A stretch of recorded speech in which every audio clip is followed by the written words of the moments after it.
Singida ni mji na ni sehemu nzuri.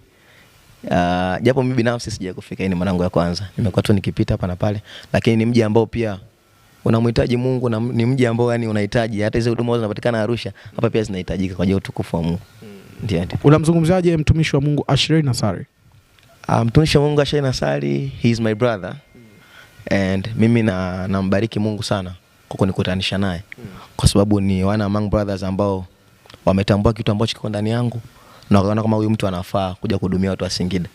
Kwa hiyo mimi napokea kwa unyenyekevu hili jambo, na ninaamini kwamba kupitia mimi wapo wengi watakao pokea siku ya leo.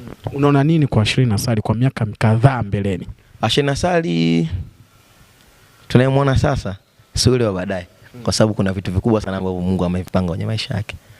Ukitaka kujua hili jambo, angalia tu kama Singida ni mji mdogo sana hivi, lakini anafanya vitu vikubwa kwa nguvu kubwa, kuwatoa watu mikoani ili kuhakikisha watu wanapata hii jambo.